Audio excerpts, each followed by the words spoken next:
విషయములకు వచ్చున్నాను. Shall we read Hebrews the 3rd chapter and read the first verse? ఇబ్రాయీయులు 3వ అధ్యాయం 1వ వచనం వాసిపోవా. హెబ్రీయులకు రాసిన పత్రిక 3వ అధ్యాయం మొదటి వాక్యం చదువుకున్నాము.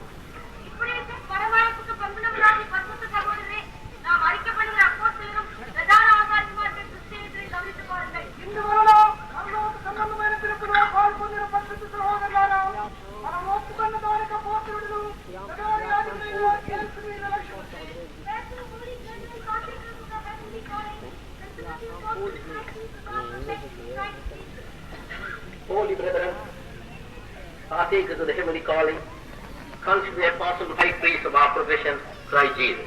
பரம அழைப்புக்கு பங்குள்ளவர்களாகி பரிசுத்த சகோதரரை நாம் அறிக்கை பண்ணுகிற அப்போஸ்தலரும் பிரதான ஆசாரியருமாய் இருக்கிற இயேசு கிறிஸ்துவை கவனித்து பாருங்கள். ఇందువలన పరలోక సంబంధమైన పిలుపులో పాలు పొందిన పరిశుద్ధ సహోదరులారా, మనం ఒప్పుకున్న దానికి అపోస్తలులు ప్రధాన యాజకులైనటువంటి యేసు మీద లక్ష్యం వస్తుంది. He brings before us a new group.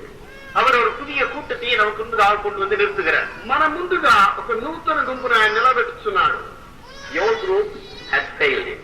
அந்த பழைய கூட்டத்தார் தங்களுடைய நோக்கத்திலே தவறி போய்விட்டார்கள். ఆ యొక్క పాత కూటస్థులు వారి యొక్క స్థితిలో వారు వెనుకబడి. That is what you are able to understand as you go through the word of God in the gospel.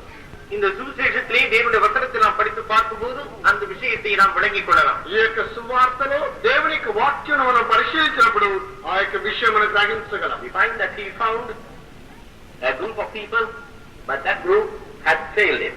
ஒரு ஜனக்கூட்டத்தாரை அவர் கண் குறித்து வைத்திருந்தார் என்றாலும் அவர்கள் அந்த நோக்கத்தை அவர் கொண்டிருந்த நோக்கத்தை நிறைவேற்ற கூட அவர் போய்விட்டார்கள். ఆయనకు గుప్తు వారి మీద ఆయన శ్రద్ధ వహించిండెను, అయినప్పటికీ వారి మీద ఉన్నటువంటి ఆయన యొక్క లక్ష్యము పరిపూర్ణమవలేదు. God expected something from them, but we find that they did not live up to his expectation. தேவன் அவரிடத்தில் ஒரு காரியத்தை எதிர்பார்த்தார், ஆனால் அவர்களோ தேவனை எதிர்பார்த்த அந்த அளவுக்கு வர தவறி போனார்கள். దేవుడైతే వారి యొద్ద నుండి ఒక సంగతి ఎదురు చూచెను, అట్టి దేవుని యొక్క ఎదురు చూసినటువంటి సంగతి వరకు వారు జీవించలేదు. He came unto his own, but his own rejected him. அவர் தமது சொந்தமானவர்களிடத்திலே வந்தார், ஆனால் அவருக்கு சொந்தமானவர்களோ அவரை தள்ளிவிட்டார்கள். ఆయన తన స్వకీయుల ఎదుకు వచ్చెను, వారైతే ఆయన్ని నిరాకరించారు. He came with a great purpose, but we find that that great purpose was not fulfilled in them. பெரிய நோக்கத்தோடு அவர் வந்தார், ஆனால் அந்த மிகப்பெரிய நோக்கமானது நிறைவேற்றப்படவில்லை என்பதை நாம் காண்கிறோம். ఆయన గొప్ప ఉద్దేశంతో వారి ఎదుకు వచ్చెను, అయితే అది నెరవేర్చబడకపోయింది. Therefore, we find that he rejected those people and chose for himself another nation or another group. ஆதலால் அந்த ஜனத்தை அவர் வேண்டாம் என்று தள்ளிவிட்டு தமக்கென்று இன்னொரு ஜாதி அல்லது இன்னொரு ஜனக்கூட்டத்தை அவர் தெரிந்து கொண்டார். అందువల్లనే ఆ యొక్క గుంపు వారిని ఆయన వద్దకు త్రోసివేసి వారికి బదులుగా వేరే గుంపు వారిని ఆయన ఏర్పరచుకున్నాడు. We turn to Matthew the 21st chapter. மத்திய 21వ అధ్యాయాన్ని நாம் பார்க்கும்போது మత్తయి సువార్త 21వ అధ్యాయం మనం చదివినప్పుడు verses 42 and 43. 42 43 వచనங்கள் 42 43 వాక్యములు. மூளைக்கு தலைக்கல்லாய்த்து அது கத்தராலே ஆய்த்து அது நம்முடைய கண்களுக்கு ஆச்சரியமா இருக்கிறது என்று நீங்கள் வேதத்தில் ஒரு காலம் வாசிக்கவில்லையா? ஆகையால் தேவனுடைய ராஜ்யம் உபயோகத்தில் நீக்கப்பட்டு அதற்கேற்ற கனிகளை தருகிற ஜனங்களுக்கு கொடுக்கப்படும். చూసి ఇల్లు కట్టువారిని సేవించిన వారి మూలకు తలవాయను ఇది ప్రభువు వల్లే కలిగిన ఇది మన కళ్ళకు ఆశ్చర్యం అన్నమాట. మీరు లేఖనంలో అయినట్టు చదవలేదా? కాబట్టి దేవుని రాజ్యం మీ వద్ద నుండి తొలగించబడి వారు ఫలమిచ్చు జనులకి ఇవ్వమని మీతో చెప్తున్నాను.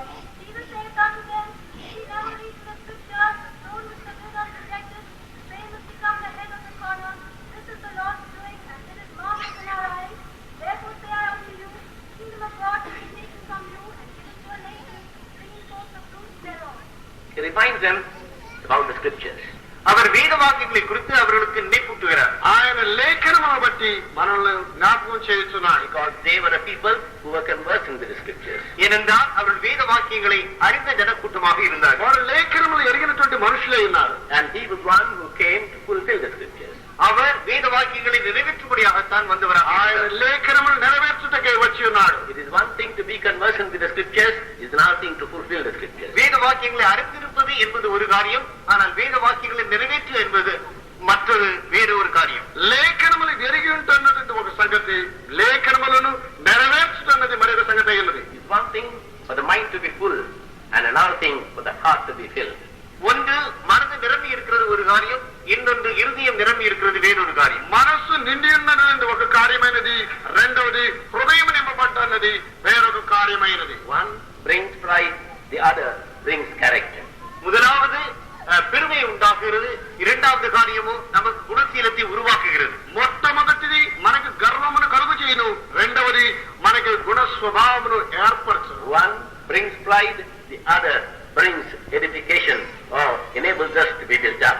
ஒன்று நமக்கு பெருமையை உண்டாக்குறது, மற்றதோ நமக்கு பக்தி விருத்தியை உண்டாக்குறது, அல்லது நாம் கட்டி எழுப்பப்படுவதற்கு அது நமக்கு உதவி செய்கிறது. ఒకటైతే మనకు గర్వమును కలుగు చేయదు, మరొకటైతే క్షేమాభివృద్ధిని కలుగు చేసి మనల్ని కట్టి లేవనెత్తును. What do the scriptures say?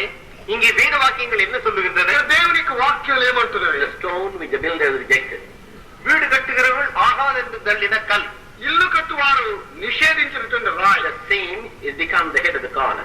அதே கல் இப்பொழுது மூலைக்கு தலைக்கல்லாக மாறிவிட்டது. మూలకు తలరాయి ఆయన. This is the Lord saying, doing.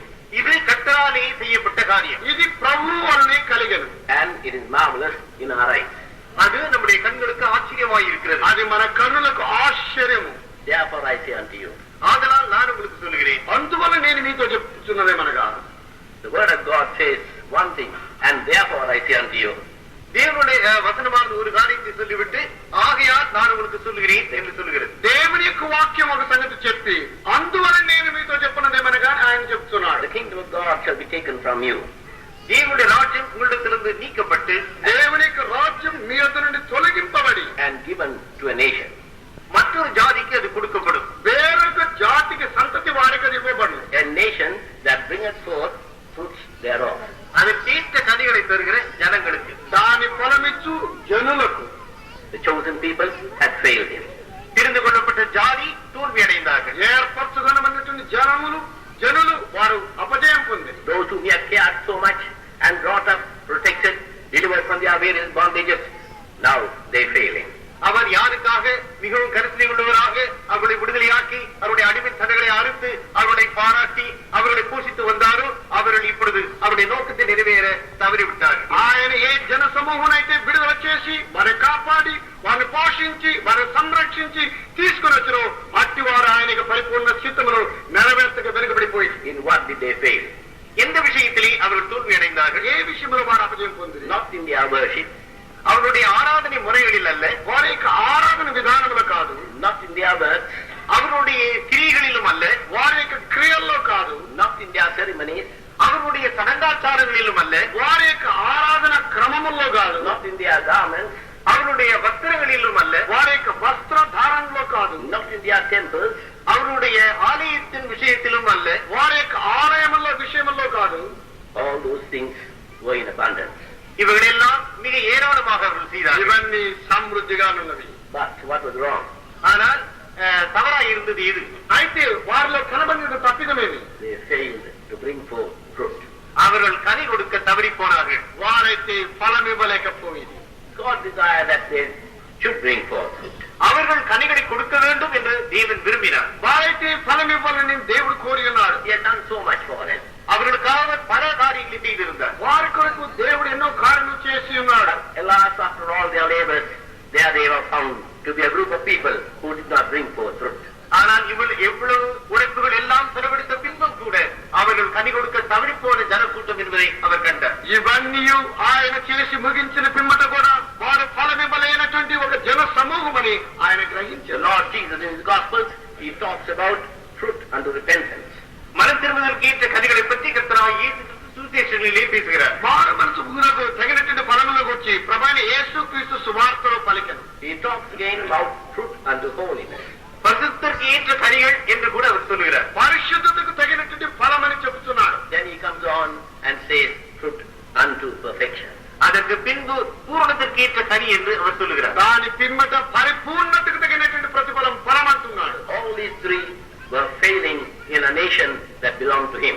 அவருக்கு சொந்தமான இந்த ஜாதி இந்த மூன்று காரியத்திலும் அவர்கள் தோல்வி அடைந்தார். ఆయన స్వకీయులైనటువంటి జనులు ఈ యొక్క మూడు కార్యములో వారు అపజయం పొందిరి. God expected fruit unto repentance. மனதிற்கு ஏற்ற கனிகளை அவர்கள் கொடுப்பார்கள் என்று தேவன் அவர்களிடத்திலிருந்து எதிர்பார்த்தார். వారి మనసుకు తగినటువంటి ఫలములు వారు ఇచ్చుదురని దేవుడు వారి ఎదురు చూచాడు. He sent forth his forerunners so that he may proclaim unto them the need of bringing forth fruit unto repentance. மனம் திரும்புதலுக்கு ஏற்ற கனியை கொடுக்க வேண்டுவதன் அவசியத்தை அவர்களுக்கு அறிவிக்கும்படியாக அவர் தம்முடைய முன்னோடியை அவருக்கு முன்னதாக அனுப்பியிருந்தார். వారి మనసుకు తగినటువంటి ఫలమును వారు ఫలించినట్లు ప్రభు ఆయనకు ముందుగా వేరొకరు పంపారు. They came to fulfill baptism as a ritual. அவர்கள் ஞானசாரத்தை ஒரு சடங்காச்சாரம் போல நிறைவேற்றும்படியாக அவர்கள் முன் வந்தார்கள். బాప్తిసం అన్నటువంటి ఒక క్రమమును వారు నెరవేర్చినట్లు ఆయన పంపారు. This was something new, and therefore they gathered round hoping to have it and go their way. அவர்கள் ஏதோ ஒரு புதிய காரியத்தை கண்டார்கள்.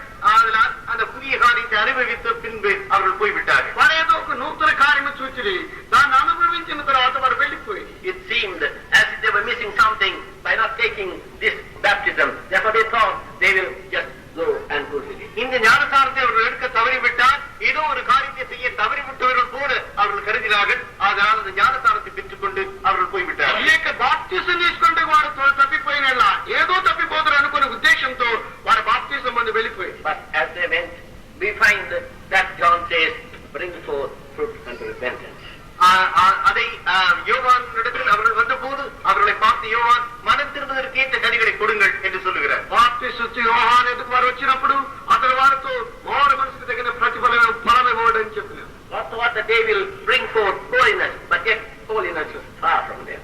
அவர்கள் பரிசுத்தத்திற்கு ஏற்ற காரியங்களை செய்வார்கள் என்று தேவன் எதிர்பார்த்தார். ஆனால் பரிசுத்தமோ அவர்களுக்கு அதிக தொலைவிலேயே காணப்பட்டது. వారి పరిశుద్ధకు తగినటువంటి కార్యములు చేయనని దేవుడు ఎదురు చూచెను.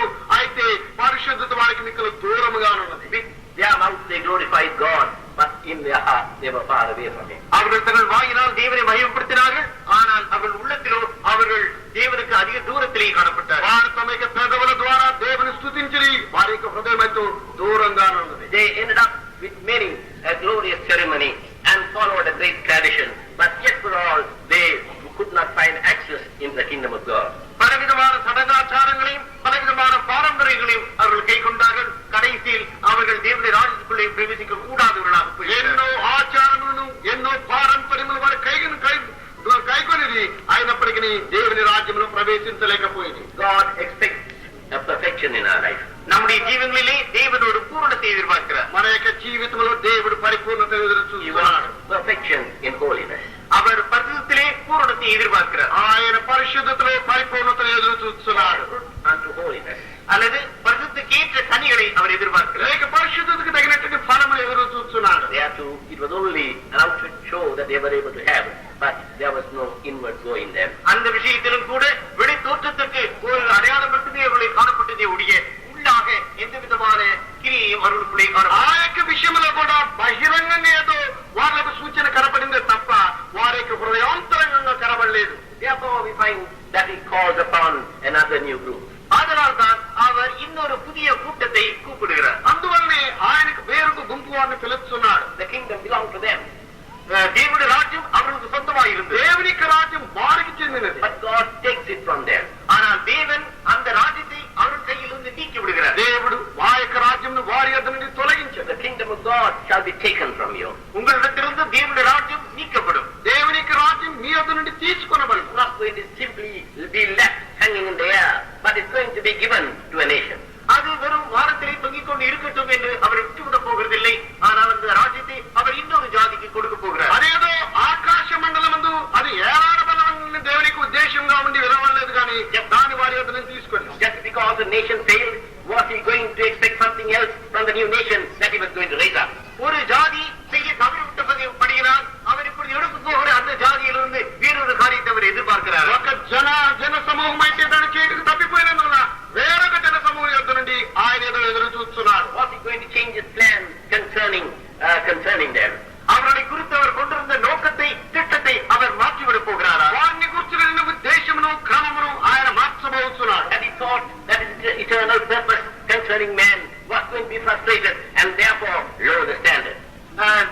மனிதனை பற்றி அவர் கொண்டிருந்த அந்த நித்திய நோக்கமானது நிறைவேற்றப்படாமல் போனபடியினால் அவர் அந்த நிலையை இப்பொழுது குறைந்துவிடப் போகிறார். మానవుని కూర్చున్నటువంటి ఉద్దేశం అనేది అది నెరవేర్చబడకపోయినందువల్ల ఆయన యొక్క స్థితిని ఆయన తగ్గించబోట్లేదు.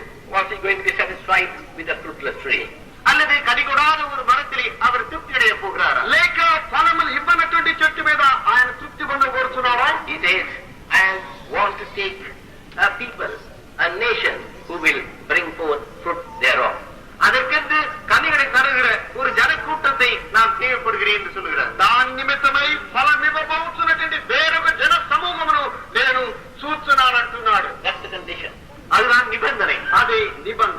condition in which the kingdom of God is offered to you. அந்த நிபந்தனையின் பேரில் தான் தேவனுடைய ராஜ்யம் உங்களுக்கு அளிக்கப்படுகிறது. ఆ యొక్క నిబంధన పేరులోనే దేవుని యొక్క రాజ్యం మీకు ఇవ్వబడుతున్నది. Offered the kingdom of God, that by his kingdom of God being established in you, you will bring forth fruit. அவர் உங்களுக்கு தேவனுடைய ராஜ்யத்தை வாக்களிக்கிறார். அந்த தேவனுடைய ராஜ்யம் உங்களுக்குள்ளே ஸ்தாபிக்கப்படுகிற போது நீங்கள் அதற்கேற்ற கனிகளை கொடுக்க வேண்டும் என்பதை எதிர்பார்க்கப்படுகிறது. ఆయన దేవుని రాజ్యమును మీకు వాగ్దానం చేస్తున్నాడు. దాన్ని మీలో స్థాపించినప్పుడు దానికి తగినటువంటి ఫలమును ఆయన మీ ఎదురు ఎదురు చూస్తున్నాడు. And if you were not going to bring forth fruit, the same thing would happen to you. நீங்களும் கூட கனி கொடுக்க தவறிவிட்டால் உங்களுக்கும் அதே காரியம் தான் நடக்கும். మీరు కూడా ఫలములు ఇచ్చుటకు తప్పిపోయిన మీకును అది సంభవించును. If your life is just going to be a fruitless tree, then it will be of no use at all. உங்கள் ஜீவியமானது கனிகூடாத ஒரு மரம் போல இருக்குமே என்றால் அந்த ஜீவியத்தினால் எந்த விதமான பலனும் இருக்காது. మీ యొక్క జీవం కూడా ఫలం ఇవ్వనటువంటి ఆ యొక్క చెట్టు వల్ల ఉంటే దాని వల్ల ప్రయోజనం లేదు. He gives them the warning in Romans 11th chapter. ரோமர் 11ஆம் அதிகாரத்திலே அவர் ஒரு எச்சரிப்பை கொடுக்கிறார். రోమా 11వ అధ్యాయంలో ఆయన హెచ్చరికిస్తున్నాడు. Verses 21 and 22. 21ஆம் 22ஆம் வசனங்கள். 21, 22. சுபாவத்திலே தேவன் தப்புவிடாவிட்டு உன்னையும் தப்புவிட மாட்டார் என்று எச்சரிக்கிறது. ஆகையால் தேவனுடைய தயவும் கண்டிப்பையும் பார். விழுந்தவரிடத்தில் கண்டிப்பையும் உன்னிடத்தில் தயவும் காண்பித்தார். அந்த தயவிலே நிலைத்திருப்பாயானால் உனக்கு தயவு கிடைக்கும். நிலைத்திராவிட்டால் நீயும் வெட்டுண்டு போவாய். దేవుడు స్వాభావికమైన కొమ్మలను విడిచిపెట్టినలా నిన్ను విడిచిపెట్టడు. కాబట్టి దేవుని అనుగ్రహము కాఠిన్యం అనగా పడిపోయిన వారి మీద కఠిన కాఠిన్యమును నీవు అనుగ్రహ ప్రాప్తులు వైద్యున్నట్లా నీ మీదున్న దేవుని అనుగ్రహమును చూడుము. అప్పుడు నిలువనెట్లా నీవును నరికివేయబడు. Here he is telling them that Gentiles not to be boastful. அதாவது புறஜாதிகள் எந்த விஷயத்தையும் குறித்து மேன்மை பாராட்டுவதற்கு இடமில்லை என்று அவர் விளக்கி கூறுகிறார். అన్యజనులు ఏ విషయమును గూర్చి వారు అతిశయించుటకు వీల్లేదని ఇక్కడ చెబుతున్నాడు. We are not to be boastful of the fact that God has given us so much of rich blessings from heaven. பரலோகத்திலிருந்து ஐஸ்வர்யம் உள்ள ஆசீர்வாதங்களை எல்லாம் தேவன் நமக்கு கொடுத்திருக்கிறார் என்ற விஷயத்தை குறித்து நாம் வெறும் மேன்மை பாராட்டிக் கொண்டு இருந்தால் போதாது. పరలోకం నుండి దేవుడు ఐశ్వర్యమైనటువంటి ఆశీర్వాదం మనకిచ్చినటువంటి సంగతిని గురించి మనము అతిశయించక్కర్లేదు. It's not enough for us to be talking big of New Jerusalem or Zion if we are not at least putting our step forward to move towards it. நாம் புதிய எருசலேமை பற்றியோ சீயோனை பற்றியோ எப்போதும் பேசிக் கொண்டிருந்தால் மட்டும் போதாது. அதை பேசுவதை விட்டுவிட்டு நாம் புதிய எருசலேமுக்கு சீயோனுக்கும் நேராக நம்முடைய அடிகளை எடுத்து வைக்க வேண்டும். మనం ఎప్పుడు నూతన యెరూషలేమును గురించి సియోను గురించి మాట్లాడుతుంటేనే చాలదు. దాన్ని వదిలిపెట్టి దాని వైపు ముందడుగు వేసి సాగుదాము. Let us not be a people who will come to a point where he would reject us.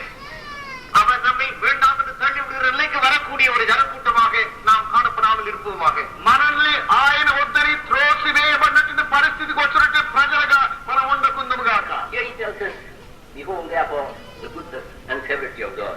ஆகையானவர் தேவனுடைய தயவையும் கண்டிப்பையும் பார் என்று சொல்லுகிறார். దేవుని యొక్క దయను ఆయన యొక్క కనికరమును చూడుడంటున్నాడు. On them fell severity, but towards thee goodness. விடுத்தவரிடத்திலே அவர் கண்டிப்பை காட்டினார், உன்னிடத்திலே அவர் தயவை காண்பிக்கிறார். పడిపోయినటువంటి వారి యొక్క కాఠిన్యము చూపించను, నీ మీదైతే ఆయన దాక్షిణ్యమును చూపించను. But that goodness is conditional. ஆனால் அந்த தயவு ஒரு நிபந்தனையின் பேரிலே கொடுக்கப்பட்டிருக்கிறது. ఆ యొక్క దాక్షిణ్యం అన్నది నిబంధనలో ఉన్నది. If thou would continue in his goodness. அவருடைய தயவிலே நீ நிலைத்திருப்பாயானால், ఆయన యొక్క దయలో నీవు నిలబడి ఉంటే Otherwise thou also shall be cut off. உனக்கு தயவு கிடைக்கும். அப்படி இல்லாவிட்டால் நீயும் கூட விட்டுட்டு போவாய். అలాగ లేని ఎడల నీవు కూడా నరికి వేయబడదు. That's the warning that God sounds to you and to me.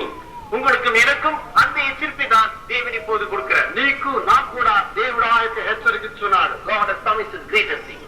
தேவன் நமக்கு மிகப்பெரிய காரியங்களை வாக்கு பண்ணி இருக்கிறார். దేవుడు మనకి మిగిలిన గొప్ప కార్యములు వాగ్దానం చేసి God ఉన్నాడు. has promised us greater positions in heaven.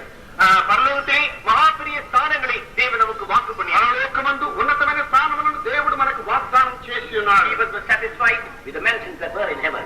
அவர் பரலோகத்திலே ஏற்கனவே காணப்பட்ட மாளிகைகளிலே அவர் திருப்தி அடையவில்லை. ఆయన పరలోకంలో కనబడినటువంటి ఆ యొక్క కట్టడములో ఆయన తృప్తి పొందలేదు. Instead he said, I go to prepare a place for you. அதற்கு பதிலாக உங்களுக்கு எந்த ஒரு இடத்தை ஆயத்தம் பண்ணுவதற்காக இதோ நான் போகிறேன் என்று சொல்லுகிறார். దానికి బదులుగా ఇదిగో నేను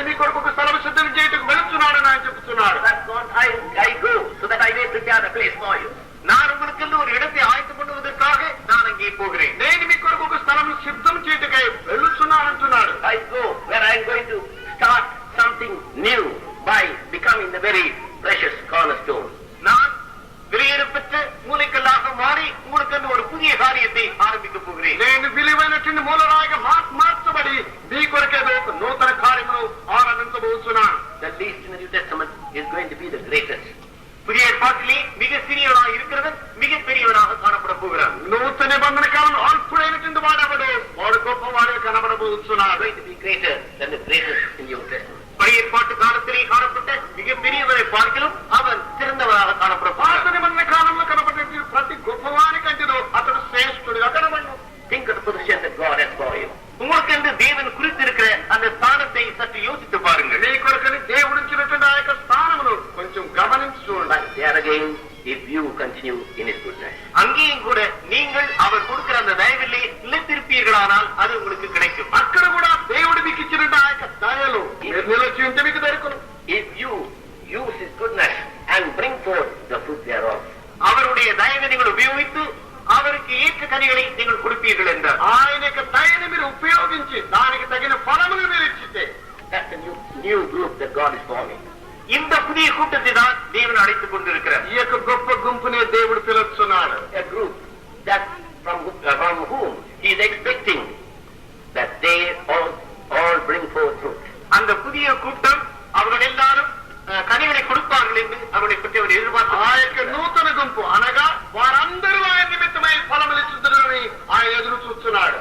He wants us to be a group of people who will bring forth fruit in our life. நம்முடைய ஜீவியத்திலே கனி கொடுக்கக்கூடிய ஒரு ஜாதியாக நாம் விளங்குவோம் என்று அவர் நம்மை குறித்து எதிர்பார்க்கிறார். మన యొక్క జీవితంలో ఫలమిచ్చినటువంటి గుంపు వారుగా మనం మారుదామని ఆయన మన వద్ద ఎదురు చూస్తున్నాడు. Third chapter of Hebrews, he says, wherefore, holy brothers. இவரையர் 3ஆம் அதிகாரத்திலே இப்படி இருக்க பரிசுத்த சகோதரரே என்று அழைக்கிறார். ఏప్రిల్ 3వ అధ్యాయంలో ఆయన చెప్తున్నాడు, ఇందువలన పరలోక సంబంధమైన పిలుపులో పాల్గొన్న సహోదరులారా అంటున్నారు. Not merely those who have become brethren of the Lord, but he also wants them to be holy brethren. அவர்கள் கர்த்தருடைய சகோதரராக இருப்பது மட்டுமல்ல, அவர்கள் பரிசுத்த சகோதரராக இருக்க வேண்டும் என்று அவர்களை குறித்து விரும்புகிறார். వారు ప్రభు యొక్క సహోదరులుగా ఉంటే మాత్రమే కాక పరిశుద్ధులైన సహోదరులారా అంటున్నాడు. There's only one way whereby we could be his brethren. அவருடைய சகோதரராக நாம் ஆவதற்கு ஒரே ஒரு வழி மட்டுமே இருக்கிறது. ఆయన యొక్క సహోదరులుగా మనం మారుటకే ఒకే ఒక మార్గం Just ఉంది. to start that life of brotherhood, there is a place, there's a thing that we need to do. அந்த சகோதரத்தின் அந்த வேலையை ஆரம்பித்து மட்டுமே நாம் செய்ய வேண்டிய வேலை. ఆ యొక్క సహోదరత్వమును ఆరంభించినట్టు ఆ యొక్క పని మనం చేయవలసినదైనది. அது ஆரம்பிப்பதற்கு நாம் ஒரு வேலையை செய்ய ఆ வேண்டியிருக்கிறது. యొక్క సహోదరత్వాన్ని మనం ఆరంభించదకే ఒక పని మనం చేయవలసి ఉన్నది. Though there are several other things, the beginning is to do the perfect will. மற்ற பல காரியங்கள் இருந்த போதிலும் தொடக்கத்திலே நாம் முதலாவது அவருடைய பூர்ண சித்தத்தை செய்ய வேண்டும். వేరే ఎన్ని కార్యం ఉన్నప్పటికీ ఆరంభం ముందు మనం దేవునికి పరిపూర్ణ చిత్తం చేయవలసి ఉన్నది. That's just what he said while he was here on earth. அவர் பூமியிலே இருந்த நாட்களிலே இதை பற்றி தான் சொன்னார். ఆయన భూమి మీద సంచరించే దినములో దీని గురించి మాట్లాడారు. There were people who were trying to draw his attention to the mother, to the brethren, that who had come around to see what he was doing. அவர் என்ன செய்கிறார் என்பதை பார்ப்பதற்காக குடும்பி இருந்த அவருடைய தாயையும் அவருடைய சகோதரியை சுட்டி காட்டி அவருடைய கவனத்தை ஈர்க்க ஜனங்கள் முயற்சித்தார்கள். ఆయన ఏమి చేస్తున్నారని చూస్తకే ఆయనకు తల్లి ఆయనకు సహోదరులు వారందరూ ఆయన చుట్టూగా వచ్చి ఆయన ఏం చేస్తున్నాడని వారు చూస్తుంటే They were beginning to think that he was rather beginning to become crazy. அவர் பைத்தியம் பிடித்தவர் போல மாற ஆரம்பிக்கிறார் என்று அவர்கள் அவரை பற்றி நினைக்க ஆரம்பித்தார். ఆయనకి ఏదో పిచ్చి పట్టినట్లుగా ఆయన మారుతున్నాడని ఆయన కూర్చున్న అభిప్రాయం వారికి ఏర్పడి They had failed to realize that even at the age of 12, he had told them that he had to be at his father's business. அவர் 12 வயதாக இருக்கும் போதே பிதாவினுடைய வேலையிலே அவர் ஈடுபட்டு இருக்க வேண்டும் என்று அவர் சொன்னதை அவர்கள் சரியாக ஞாபகத்தில் ఆయన 12 వయసు ఉన్నప్పుడు ఆయన చెప్పినటువంటి మాట ఏంటంటే నా యొక్క తండ్రి పని ఉంది నేను నిమగ్నుడై ఉండవలసినదండి వారు జ్ఞాపకంలో I ఉంచుకున్నారు. suppose they only marveled at the stage in which he was, but they did not realize as to what he meant when he said that he was to do his father's business. அவர் இருந்த நிலையை கண்டு அவர் ஆச்சரியப்பட்டார்கள். ஆனால் அவர் தம்முடைய பிதாவின் காரியத்தை செய்ய வேண்டும் என்று அவர் சொன்ன அந்த வார்த்தையினுடைய அர்த்தத்தை அவர்கள் சரியாக புரிந்து கொள்ளாதவர்களாக இருந்தார்கள். ఆయన అన్నటువంటి స్థితిని గురించి వారు ఆశ్చర్యపొందిరి. అయినప్పటికీ నా యొక్క తండ్రి యొక్క చిత్తమును ఆ యొక్క పని నెరవేర్చుకోవడానికి చెప్పినటువంటి పనిని కూర్చుంటే అర్థం వారికి తెలియలేదు. To do the father's business, he knew that there was only one thing, and that is, as he had said, Lord, thou hast given this body that I may do thy will, and that will must be performed in him. கர்த்தாவே உம்முடைய சித்தத்தை செய்யும்படியாக எனக்கு ஒரு சரீரத்தை கொடுத்திருக்கிறீர் என்று சொல்லி அந்த சித்தத்தை அவர் நிறைவேற்ற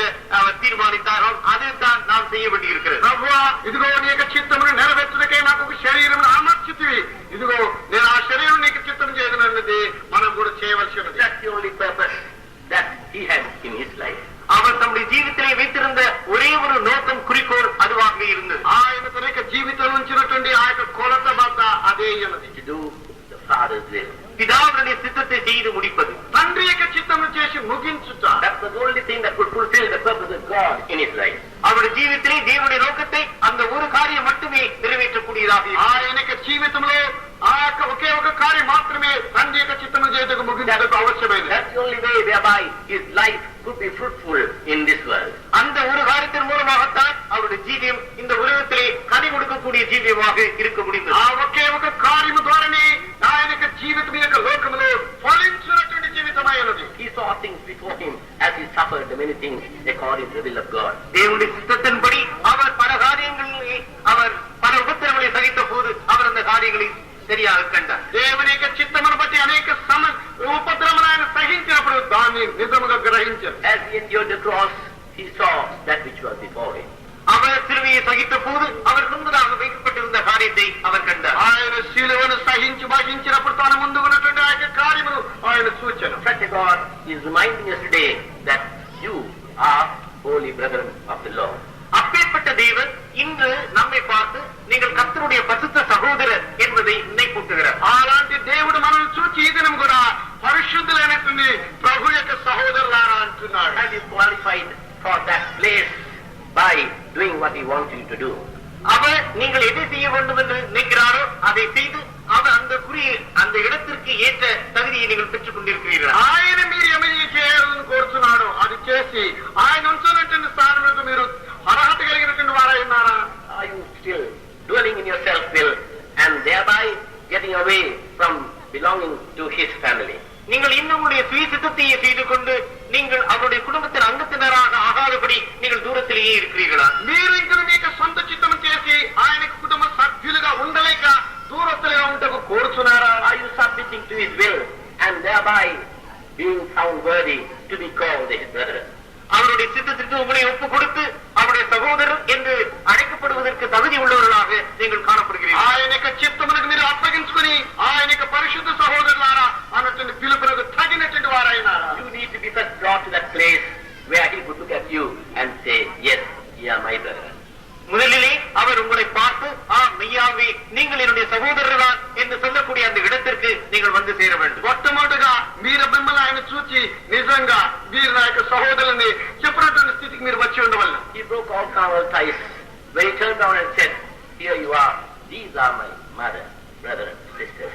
அவர் எல்லா மாம்ச பந்தங்களையும் மறுத்துவிட்டு அவர்களை பார்த்து இவர்கள் தான் என்னுடைய சகோதரர் என்னுடைய தாய் என்று எல்லாம் அவர் சொன்னார். ఆయన శరీర బంధకములన్నింటినీ ఆయన తుంచివేసి ఆయన తన యొక్క శిష్యుల వైపు చూచి వీరే నా యొక్క తల్లి నా సహోదరులు అని చెప్పి ఉన్నారు. By that he was only bring about a new brotherhood.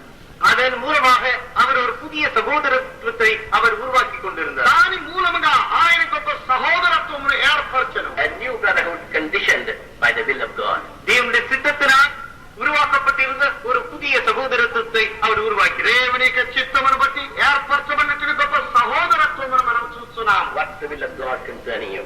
உங்களை பற்றி தேவன் கொண்டிருக்கிற சித்தம் என்ன? మిమ్మల్ని కూర్చుంటుంది దేవునికి చిత్తమేమి? Has he done anything towards it? அந்த விஷயமாக நீங்கள் ஏதாவது ஒரு காரியத்தை செய்திருக்கிறீர்களா? அவர் உங்களுக்காக ஏதும் செய்தாரா? அந்த விஷயமாக அவர் உங்களுக்காக ஏதேனும் செய்திருக்கிறார்? ఆ యొక్క విషయమును బట్టి ఆయన మీ కొరకు ఏదైనా చేసి ఉన్నారా? Great will of God is that you should not perish. நீங்கள் repent. நீங்கள் அழிந்து போகாமல் மனம் திரும்ப வேண்டும் என்பதே தேவன் உங்களை பற்றி கொண்டிருக்கிற பெரிய சித்தமாக இருக்கிறது. మీరు నశించక మారు మనసు పొందవలన్నది దేవునికి గొప్ప చిత్తమైనది. You need to realize your state in which you are and turn to him. Repent from the past that you have done or the self-will that you have continued in. நீங்கள் எந்த நிலையில் இருக்கிறீர்கள் என்பதை உணர்ந்து நீங்கள் பழைய காலத்திலே கடந்த காலத்திலே செய்த காரியத்திற்காக நீங்கள் மனஸ்தாபப்பட்டு நீங்கள் அவருடைய சித்தத்தை செய்யும்படியாக தீர்மானிக்க வேண்டும். మీరే స్థితిలో నుండి ఏ స్థితిలో నుండి గత కాలంలో మీరు జీవించితిరి దాని నుండి మీరు మారు మనసు పొందవలసి ఉన్నది. I do not mean to dote upon the same thing that I've been taught in the past 2 days. கடந்த 2 நாட்களாக உங்களுக்கு போதிக்கப்பட்ட அதே காரியங்களை நான் திரும்ப உங்களுக்கு சொல்ல விரும்பவில்லை. గత 2 దినములుగా మీకు బోధించబడిన అదే అంశమును గురించి నేను మీతో మాట్లాడబోట్లేదు. I am not speaking to an ignorant crowd. I am afraid and speaking to a group of people who have had some spiritual experience in their life. அதாவது வெறும் ஜனக்கூட்டத்திற்கு அல்ல, அவருடைய ஜீவியத்திலே ஆவிக்குரிய அனுபவங்களை பெற்றிருக்கிற ஜனக்கூட்டத்தோடு நான் பேசுகிறேன் என்று நான் கருதுகிறேன். ఏదో ఒక జన సముదాయమును చూసి నేను మాట్లాడలేదు కానీ ఆ వారి యొక్క జీవితం నిజముగా గ్రహించడానికి ఆసక్తి కలిగిన వారితో నేను మాట్లాడుతున్నా. I believe most of you here are those who have repented and turned to God. உங்களிலே கூடியிருக்கிற பெரும்பான்மையோர் நீங்கள் மனம் திரும்பி தேவன் பக்கமாக திரும்பியவர்கள் என்று நான் விசுவாசிக்கிறேன். మీలో ఇక్కడ చేరి ఉన్నటువంటి జనసంఖ్యలో అధికులైనటువంటి వారు మారు మనసు పొంది దేవుని వైపు తిరిగినటువంటి వారని నేను అనుకుంటున్నాను. The word of God does not stop there and say that this is the will of God, but it continues to tell us what the will of God is. தேவனுடைய வசனமானது அங்கே நின்றுவிட்டு இதுதான் தேவனுடைய சித்தம் என்று சொல்லாமல் அது தொடர்ந்து தேவனுடைய சித்தம் என்ன என்பதை விவரித்துக் கொண்டே போகிறது. దేవునికి వాక్యం అనేది ఇదే దేవునికి చిత్తం అని చెప్పి అక్కడ నిలబట్టలేదు కానీ దేవుని చిత్తం ఇలాగున్నదని చెబుతూనే మిమ్మల్ని ముందుకు సాగించున్నది. He begins to unravel to us step by step as we go on obeying what he says. அவர் சொல்லுகிற காரியங்களுக்கு நாம் கீழ்ப்படிய படிப்படியாக அவர் நமக்கு காரியங்களை விளக்கிக் கொண்டே போகிறார். ఆయన చెప్పినటువంటి కార్యములకు లోబడగా మెట్లుగా ఆయన కార్యములు మనకు గ్రహింపజేయును. Just as you would teach a child to say ABC, he goes on teaching us what we ought to do so that we may perform his will to the finish. நாம் ஒரு சிறு குழந்தைக்கு ABC என்று சொல்லிக் கொடுப்பதை போல அவர் நமக்கு ஒவ்வொரு காரியத்தையும் சொல்லிக் கொடுத்து கடைசியிலே நாம் பூர்ண அந்த முடிவுக்கு வரும் மட்டும் அவர் நமக்கு தொடர்ச்சியாக போதித்துக் கொண்டே வருகிறார். మనం ఒక చిన్న బిడ్డకు నేర్పించిన రీతిగా మనకు కూడా ఆయన నేర్పించుతూ మనం ఆయన కోరిన స్థితికి వచ్చినంత వరకు ఆయన మనకు బోధించునే ఉన్నాడు. He does not want you to be all the time living in your infancy, but he wants you to grow and grow and grow to perfection. நீங்கள் எப்போதும் இந்த குழந்தை பருவத்திலேயே இருக்க வேண்டும் என்று உங்களை பற்றி அவர் விரும்பாமல் நீங்கள் வளர்ந்து நீங்கள் பூரணத்தை அடைய வேண்டும் என்று அவர் உங்களை குறித்து விரும்புகிறார். మీరు ఎప్పుడు నువ్వు పసిబిడ్డలుగా ఉండాలని ఆయన కోరట్లేదు కానీ మీరు ఎదిగి ఆయనకు పరిపూర్ణతకు రావాలని కోరుచున్నాడు. It is the will of God that you not only repent but that you take baptism. நீங்கள் மனம் திரும்புவது மட்டுமல்ல நீங்கள் ஞானசாரத்தையும் பெற்றுக் கொள்ள வேண்டும் என்பது உங்களை பற்றி தேவன் கொண்டிருக்கிற சித்தமாக இருக்கிறது. మీరు మారు మనసు పొందడం మాత్రమే కాక నీటి బాప్తిసం పొందడం కూడా మిమ్మల్ని కూర్చున్న దేవుని యొక్క చిత్తమైనది. It is the will of God that you receive the Holy Spirit. நீங்கள் பரிசுத்தாவின் அபிஷேகத்தை பெற்றுக் கொள்ள வேண்டும் என்பது தேவன் உங்களை பற்றி கொண்டிருக்கிற சித்தமாக இருக்கிறது. మీరు పరిశుద్ధాత్మ అభిషేకం కూడా పొందవలన్నది దేవుని యొక్క చిత్తం మీ పట్ల అయి ఉన్నది. Not simply believe it and gasp it down and say, I have got it, but receive it and let it manifest itself. நீங்கள் வெறும் விசுவாசித்து விட்டு நான் அதை பெற்றேனோ என்ற சந்தேகத்தில் இருப்பதில்லை. பெற்றேன் என்று சொல்லி விளங்கி விட்டு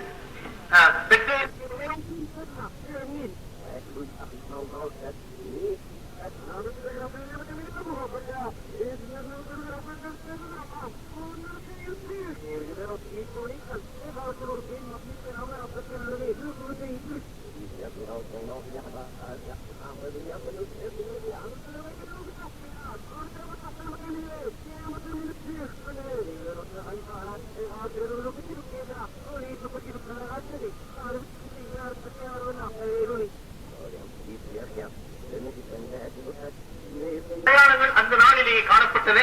ஆனால் எல்லா காலத்திற்கும் தொடர்ச்சியாக இருந்து வந்த அந்த அடையாளம் என்னவென்றால் அந்நிய பாஷையில் பேசுவதுதான். అనేక విధమైనటువంటి సూచనలు ఆగమనం కనబడినప్పటికీ అన్ని కాలంలో కనబడినట్టు ఒకే ఒక సూచన అన్య భాషలతో మాట్లాడట. Is that all? அது மட்டுமா? అది మాత్రమేనా? He wants you to separate yourself. நீங்கள் உங்களை வேறாக பிரித்துக் கொள்ள வேண்டும் என்று அவர் உங்களை குறித்து எதிர்பார்க்கிறார். మిమ్మల్ని మీరు ప్రత్యేకించుకోవాలని ఆయన కోరుచున్నారు. There the group comes into being. அப்பொழுது ஒரு கூட்டமானது உருவாக்கப்படுகிறது. అప్పుడే ఒక గుంపు వారు ఏర్పరచబడుతుంది. There a body comes to be formed. அங்கே ஒரு சரீரம் உருவாக்கப்படுகிறது. అక్కడ ఒక శరీరం ఏర్పరచబడింది. There we become the members of his mystical body, the church. அவருடைய ஞான சரீரமாகிய சபையினுடைய அங்கத்தினர்களாக நாம் அப்போது மாற்றப்படுகிறோம். ఆయన యొక్క మర్మమైన శరీరమైనటువంటి సంఘం యొక్క అవయములుగా మనం మార్చబడుతున్నాం. His body, he wants that body to grow and come to maturity. அந்த சரீரமாக உருவாக்கப்பட்ட பின்பு அந்த சரீரம் வளர்ந்து முதிர்ச்சி அடைய வேண்டும், பூர்ணத்தை அடைய வேண்டும் என்று அவர் ఆ விரும்புகிறார். యొక్క శరీరం ఏర్పడిన పిమ్మట అది ఎదిగి పూర్ణత పొందవాలని కోరుతున్నాడు. That's his will. அதுதான் அவருடைய சித்தமாக இருக்கிறது. అది ఆయనకు చిత్తమైనది. His will is that you may be made perfect. நீங்கள் பூரணமாக்கப்பட வேண்டும் என்பதுதான் தேவன் உங்களை கொண்டிருக்கிற சித்தமாக இருக்கிறது. మీరు పరిపూర్ణత పొందవాలని దేవుని యొక్క చిత్తం మీ పట్ల అయి ఉన్నది. Therefore, we find he says, wherefore, holy brethren, partakers of the heavenly calling. அதனால் தான் அவர் இப்படி இருக்க பரம அழைப்புக்கு பங்குள்ளவர்களாகிய பரிசுத்த சகோதரரே என்று கூப்பிடுகிறார். ఇందువల్ల పరమ పిలుపులో పాల్గొన్నటువంటి పరిశుద్ధ సహోదరులారా అని ఆయన పిలుచున్నారు. He has formed a group. அவர் ஒரு கூட்டத்தை உருவாக்கி இருக்கிறார். ఆయన యొక్క కూటమును గుంపును ఏర్పరచను. He has brought about a new nation. அவர் ஒரு புதிய ஜாதியை பிறப்பித்திருக்கிறார். ఆయన యొక్క గొప్ప నూతన జాతిని ఏర్పరచను. He has together a brotherhood. அவர் ஒரு சகோதரத்துவத்தை உருவாக்கி இருக்கிறார். ఆయనకు సహోదరత్వమును ఏర్పరచను. And there he now gives them a name in life. இப்பொழுது அவர்களுக்கு ஜீவியத்தின் ஒரு நோக்கத்தை கொடுக்கிறார். ఇప్పుడైతే వారి యొక్క జీవితములకు ఉద్దేశం ఇస్తున్నాడు. Something to live for. அவர்கள் జీవించడానికి ஒரு లక్ష్యத்தை அவர்களுக்கு அவர் వారు கொடுக்கிறார். జీవించుటకై వారికి గురిగి పెట్టుచున్నాడు. He calls you. அவர் உங்களை அழைக்கிறார். ఆయన మిమ్మల్ని పిలుచున్నాడు. He calls you into a heavenly calling. அவர் உங்களை ஒரு பரம அழைப்போடு அழைக்கிறார். ఆయన మిమ్మల్ని పరమ పిలుపుతో పిలుచున్నాడు. When you are born of the flesh, you were flesh. நீங்கள் மாம்சத்திலே பிறந்தவர்களாக இருந்த போது மாம்சமாகவே இருந்தீர்கள். మీరు శారీరకంగా జనించినటువంటి వారైతే శరీరులైనారు. And the callings you had was an earthly calling. நீங்கள் அப்பொழுது பெற்ற அழைப்பு பூமிக்குரிய அழைப்பாக இருந்தது. మీకు అప్పుడు దొరికిన పిలుపు భూ సంబంధమైనది. You did not keep quiet. When you were born in this world, you were out to search and find out what your calling is. நீங்கள் இந்த உலகத்திலே பிறந்த போது உங்களுடைய அழைப்பு என்னவா இருக்கிறது என்பதை நீங்கள் தேடி அதை நாடிக்கொண்டு போனீர்கள். మీరు యొక్క లోకంలో పుట్టినప్పుడు మీరు పుట్టంటే పిలుపు ఏదని మీరు దాన్ని వెదికి మీరు గ్రహించారు. You wanted to see as to what you could perform in your life. உங்களுடைய ஜீவியத்திலே நீங்கள் எதை செய்ய முடியும், எதை சாதிக்க முடியும் என்பதை நீங்கள் அறிந்து கொள்ள விரும்புகிறீர்கள். మీ యొక్క జీవితంలో మీరు ఏది చేయగలరు, దేన్ని సాధించగలరు అన్నట్టు మీరు తెలుసుకొని ఉన్నారు. That's why when you finish your high school career, then you want to choose what your further career is going to be. ஆனால் தான் உங்களுடைய உயர்நிலை பள்ளியை நீங்கள் முடித்த பின்பு நீங்கள் உங்களுடைய ஜீவியத்தினுடைய நோக்கம் எதுவாக இருக்க போகிறது, எந்த துறையிலே நீங்கள் வளரப் போகிறீர்கள் என்று நீங்கள் தீர்மானிக்க మీ ஆரம்பிக்கிறீர்கள். యొక్క ఉన్నత పాఠశాల యొక్క చదువులను మీరు ముగించిన తర్వాత అటు పిమ్మటి ఏమందని మీరు తీర్మానించుకుందరు. Are you going to be a mathematician? Are you going to be a scientist? Are you going to be that or this? நீங்கள் ஒரு விஞ்ஞானியாக இருக்க போகிறீர்களா அல்லது கணித சாஸ்திரத்தில் நீங்கள் தீர்ந்தவர்களாக இருக்க போகிறீர்களா என்று நீங்கள் யோசிக்க మీరు ஆரம்பித்தீர்கள். విజ్ఞాన శాస్త్రంలో మారబోదురా లేక లెక్కల్లో మీరు తేరిన వారుగా ఉండబోదురా అని మిమ్మల్ని మీరే From that day పరిశీలించుకోవాలి. onwards, you begin to choose as to what you are going to be, and you begin to specialize on the calling. அதற்கு பின்பு நீங்கள் இந்த உலகத்தில் என்னவா இருக்க போகிறீர்கள் என்று தெரிந்து கொண்டு அதற்கு பின்பு அதற்கேற்ற விதத்திலே உங்களுடைய அறிவை வளர்த்துக் கொள்ள అటు விரும்புகிறீர்கள். పిమ్మట మీ యొక్క లోకంలో ఎలాంటి జీవించబోదురు అన్నటువంటి ఉద్దేశమును బట్టి దాన్ని బట్టి మీ యొక్క జీవితాన్ని అమర్చుకుందరు. It's not you'll be simply wandering aimlessly. அதாவது எந்த நோக்கமும் இல்லாமல் நீங்கள் இங்கும் அங்கும் அலைகிறவர்களாக இருக்கவில்லை. లేని ఎల్లా ఏ ఉద్దేశం లేకుండా మీరు అక్కడెక్కడ చంచలై ఉన్నారు. You'll only be a jack of all trades and master of none. நீங்கள் அப்படி இருப்பீர்கள் என்றால் எல்லாவற்றையும் கொஞ்சம் கொஞ்சம் தெரிந்து கொண்டு ஒன்றிலும் சரியான அறிவு பெறாத ஒரு ஆளாகவே మీరు இருந்திருப்பீர்கள். అలాగుంటే ప్రతి దానిలో కొంచెం కొంచెం తెలుసుకుని ఏమి తెలియనటువంటి వారు You'll be hopping from carrier to carrier. நீங்கள் ஒரு வாழ்க்கையின் துறையிலிருந்து இன்னொரு துறைக்கு நீங்கள் தாவிக் கொண்டே இருப்பீர்கள். మీరు ఒక దాని నుండి వేరొక దానికి మీరు దిగజారుదు. Finally, you find yourself just empty. முடிவிலே நீங்கள் ஒன்றும் பெறாதவர்களாகவே நீங்கள் இருப்பதை காண்பீர்கள். చివరికి మీరు ఖాళీగానే ఉండరు. Having gathered nothing. ஒன்றையுமே நீங்கள் சேர்த்து வைக்கவில்லை, எதையுமே நீங்கள் சேகரிக்கவில்லை என்று உணர்வீர்கள். ఏమీ మీరు చేర్చుకోలేదు. He doesn't want you to come to a place in that state in your spiritual life. உங்களுடைய ஆவிக்குரிய ஜீவிதத்திலே நீங்கள் அப்பேற்பட்ட ஒரு நிலைக்கு வந்து சேர வேண்டும் என்று அவர் உங்களை குறித்து எதிர்பார்க்கவில்லை. మీకు ఆత్మీయ జీవితంలో అట్టి స్థితికి మీరు రావాలని ఆయన మీద ఎదురు చూస్తున్నాడు. What does he say? அவர் என்ன சொல்லுகிறார்? ఆయన ఏం చెప్తున్నాడు? You have got a heavenly calling. உங்களுக்கு ஒரு பரம அழைப்பு இருக்கிறது. మీకు ఒక పరలోక పిలుపున్నది. The sorrowing disciples, he said, துக்கத்திலே மூழ்கி இருந்த சீஷர்களை பார்த்து அவர் சொன்னார், దుఃఖ క్రాంతులైనటువంటి తన యొక్క శిష్యులను బట్టి చూచి ఆయన చెప్తున్నాడు. I go to prepare a place there in heaven for you. அங்கே பரலோகத்திலே உங்களுக்கென்று ஒரு இடத்தை ஆயத்தப்படுத்துவதற்காக நான் போகிறேன் என்று అక్కడ சொல்கிறார். పరలోకంలో మీకు ఒక స్థలం సిద్ధం చేయటకై మీరు వెళుతున్నాను అంటున్నాడు. Even after the resurrection of Jesus, they began to think and ask Jesus, now is this the time you are going to give us the kingdom, Lord? கர்த்தராகிய இயேசு கிறிஸ்து உயிரோடு எழுந்த பின்பும் கூட அவர் இயேசு கிறிஸ்துவை பார்த்து, கர்த்தாவே இந்த சமயத்துல நீ ராஜ்யத்தை இஸ்ரவேலுக்கு திரும்ப கொடுக்க போகிறீர். యేసు క్రీస్తు పునరుత్థానుడైన పిమ్మట ఆయన జీవించినప్పుడు ఆయనకి శిష్యులు ఆయన చూచి, ప్రభువా ఈ యొక్క వేళలో మీరు ఇశ్రాయేలుకు రాజ్యం ఇవ్వబోతున్నారా అని అడిగింది. What did they show by that? அதன் மூலமாக அவர்கள் காட்டினது என்ன? దాని మూలంగా వారు చూపించినదేమి? They were still earthly minded. They are not caught the heavenly vision. அவர்கள் இன்னும் பூமிக்குரிய சிந்தை உள்ளவர்களாகவே இருந்தார்கள். இன்னும் அவர்கள் பரலோகத்தின் தரிசனத்தை புரிந்து கொள்ளவே இல்லை. వారింకను భూ సంబంధమైనటువంటి చూపు కలిగినటువంటి వారు అయింది కానీ పరలోకమైనటువంటి దర్శనం కలిగినటువంటి వారుగా లేరు. They were still thinking of being great in this world, kings and reigning. அவர்கள் இந்த உலகத்திலே பெரியவர்களாக, ராஜாக்களாக, ஆளுகை செய்கிறவர்களாக இருக்க வேண்டும் என்று இந்த விதத்தில் அவர்கள் யோசித்துக் கொண்டிருந்தார்கள். వారి యొక్క లోకంలో గొప్పవారుగాను ఏలుబడి చేసినట్టు రాజులు ఉండాలని కోరుతున్నారు. Jesus would take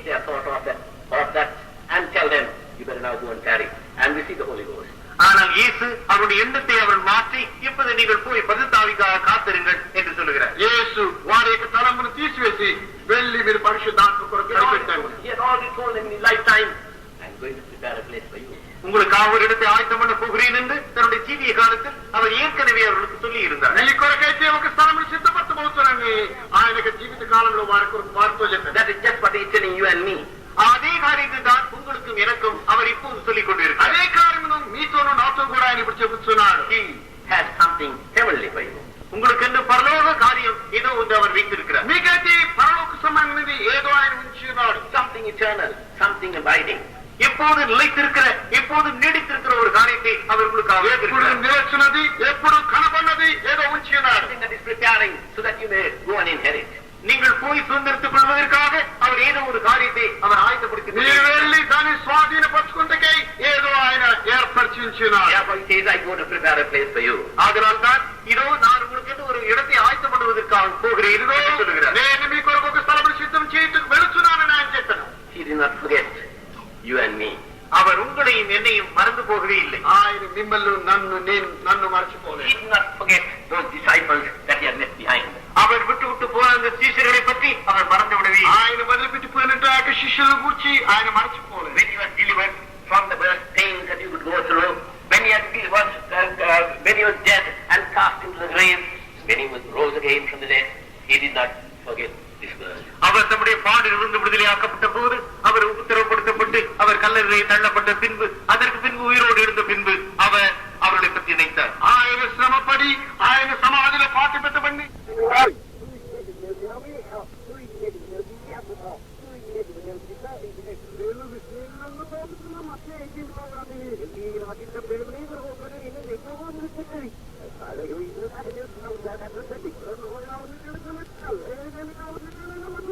In that heavenly realm, in the future, now you must live in that heavenly realm.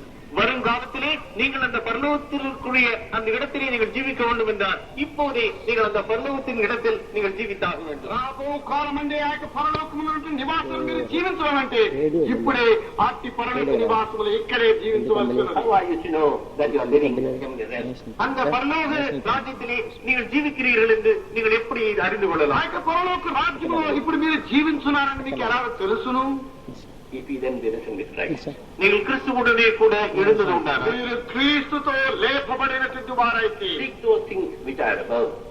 மேலானவைகளை நீங்கள் நாடுங்கள். పైనటువంటి వారి మీద మీ యొక్క లక్ష్యం ఉంచుడి. Where Christ sitteth on the right hand of God. அங்கே கிறிஸ்து பிதாவுடைய வலது பாதத்திலே உட்கார்ந்து ఎక్కడైతే క్రీస్తు దేవునికి కుడి పార్శ్వమందు ఆశీనుడై ఉన్నాడో Set your affections on things above. மேலே இருக்கிற காரியங்களிலே உங்களுடைய விருப்பங்களை எல்லாம் வையுங்கள். పైనటువంటి వాటి మీద మీ యొక్క లక్ష్యం ఉంచుడి. Not on things on the earth. பூமியிலே இருக்கிற காரியங்களின் பேரில் அல்ல, భూ సంబంధమైన వాటి మీద కాదు. In other words, he says, heavenly minded. வேறு வார்த்தைகளில் நீங்கள் பரலோக சிந்தை உள்ளவர்களாக இருக்க வேண்டும் என்று அவர் சொல்லுகிறார். వేరొక మాటలు ఆయన చెప్తున్నారు, మీరు పరలోక సంబంధమైన తలంపు కలిగిన వారై ఉండవల్ల. If you are a people who are risen with Christ, or if you are a people who had that right, life of resurrection by the Holy Spirit. நீங்கள் கிறிஸ்துவுடனே கூட இருந்தது உண்டானால் அல்லது அந்த பரிசுத்தாவின் மூலமாக அந்த உயிர்த்தெழுதல் அனுபவத்தை நீங்கள் பெற்றிருப்பது உண்மையானால் మీరు క్రీస్తుతో కూడా ఏర్పడితే పరిశుద్ధాత్మ ద్వారా యొక్క పునరుద్ధాన శక్తిని నిజంగా మీరు పొందినటువంటి వారైతే Then we'll be seeking things that are above. அப்படி என்றால்